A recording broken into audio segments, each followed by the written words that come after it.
하나님 나라 백성인 하백 여러분, 하백의 성경 아카데미 오신 것을 환영합니다.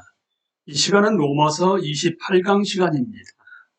함께 나눌 주제는 은혜 아래 들어오다의 로마서 3장 27절로부터 4장 25절 말씀입니다. 논중 세 번째, 구약의 모든 신자가 오직 은혜로 의롭다 하심을 얻었다. 4장 6절부터 8절. 일한 것이 없이 하나님께 의로 여기심을 받는 사람의 복에 대하여 다윗이 말한 바, 그 다윗은 일과 무관하게 하나님이 의롭다고 여기신 자의 복에 대해 같은 말을 한다. 불법이 사함을 받고 죄가 가려짐을 받는 사람들은 복이 있고, 주께서 그 죄를 인정하지 아니하실 사람은 복이 있도함과 같으니라. 아브라함에게 일어난 일은 특별한 것이 아니었습니다. 그 일은 구약의 모든 신자가 오직 은혜로 의롭다 하심을 얻는 모형을 제시했습니다. 다윗은 시편 31편 1절부터 2절에서 이 복에 대해 말합니다.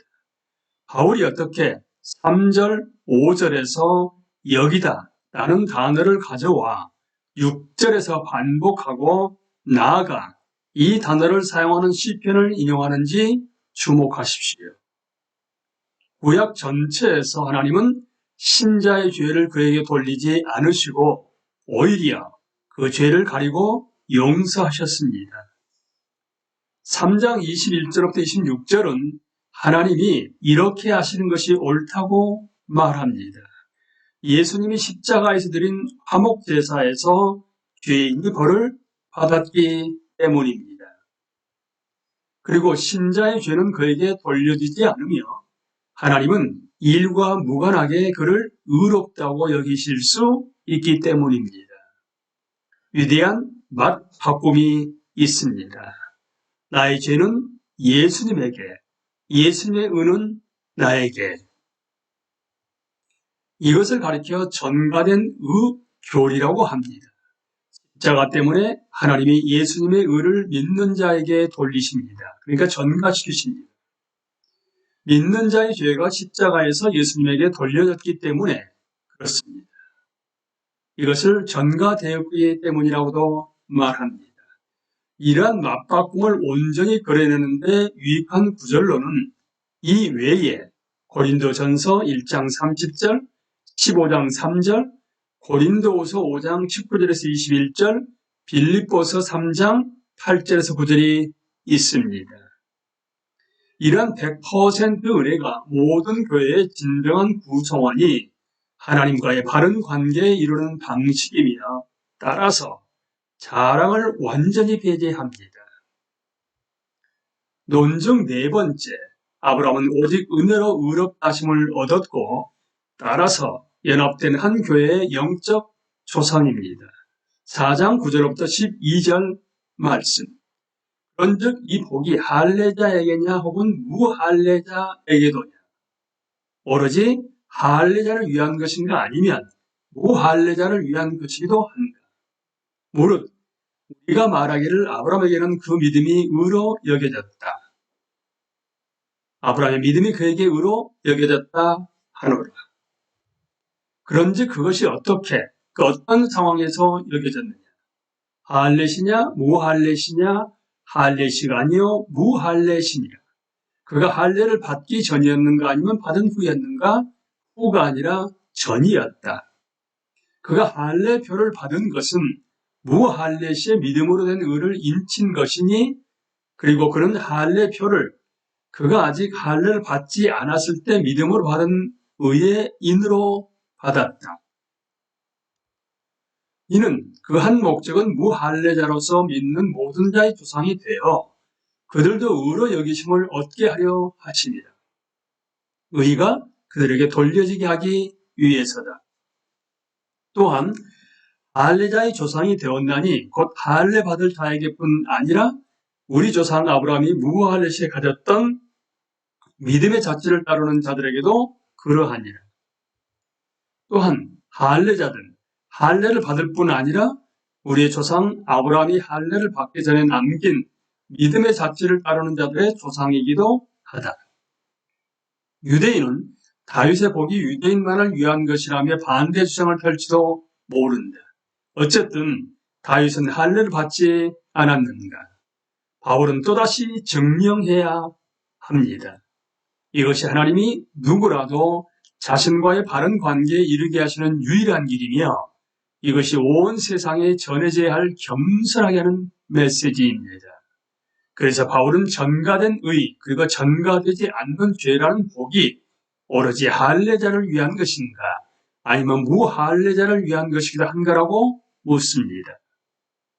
바울은 자신이 설명하는 주 본문인 창세기 15장 6절로 돌아가 우리가 보기에 굉장히 모호한 질문을 던집니다. 이렇게 아브라함을 의롭다고 여기신 것은 아브라함이 할례를 받기 전이었는가 아니면 후였는가? 유대인 토해학교에 다닌 사람에게는 쉬운 질문입니다. 하나님은 창세기 15장에서 아브라함을 의롭다고 여기셨는데 아브라함은 창세기 17장에 와서야 할례를 받았습니다. 그렇다면 이 질문의 핵심은 무엇입니까? 무의미한 주일학교 퀴즈 같아 보입니다. 이것이 왜 중요한가? 바울은 이들에게 할례란 아브라함이 아직 할례를 받지 않았을 때 믿음으로 받은 의의 인, 그러니까 언약의 표징이었음을 상기시킵니다. 다시 말해 전가된 의가 먼저였고 할례는 이미 얻은 신분을 확증했다, 인쳤다는 것입니다. 마치 봉투의 인이 이미 봉투 안에 든 편지의 권위를 나타내는 외적 표이듯이요. 모세율법은 수백 년 후에 주어졌지만 할례가 율법이 하나님에 대한 반응으로서 의미했던 전부의 약증으로 우뚝 서게 되었습니다. 그러므로 상징적이고 예시적으로 창세기 15장이 17장 앞에 있다는 것은 하나님이 그 누구라도 모세율법 아래 들어오든 그러지 않든 간에 믿음으로 자신과의 바른 관계에 들어오게 하신다는 진리를 의미합니다. 어떤 의미에서 아브라함은 여전히 이방인이었을 때 믿음으로 의롭다 하심을 얻었습니다.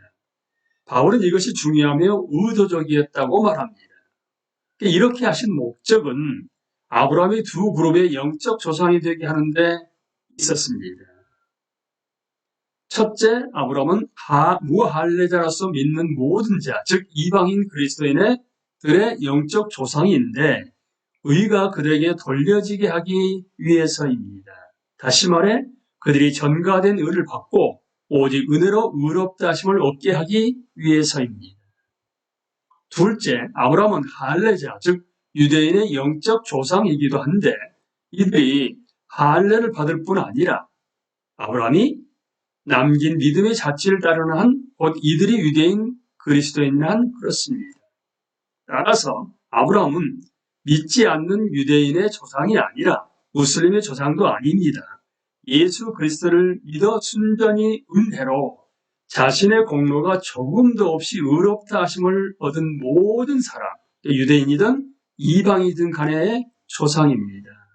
아브라함은 연합된 한 교회의 조상입니다.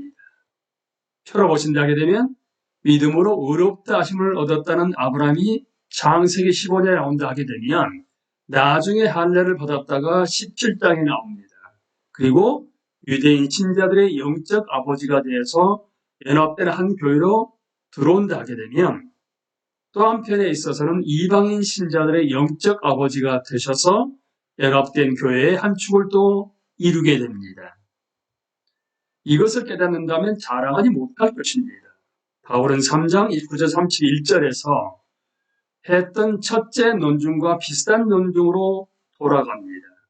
한 분이신 하나님이 그분 자신과의 바른 관계에 이르는 길을 보장하시듯이 그리고 편애하지 않으시듯이 연합된 하나님의 한 백성의 한 조상이 있는데 그 백성 각자는 순전히 은혜로 하나님과의 바른 관계에 이릅니다. 우리는 이 시간에도 로마서 3장 27절부터 4장 25절 말씀을 통해서 은혜 아래 들어오다에 대해서 함께 나누었습니다. 강의를 마치겠습니다. 감사합니다.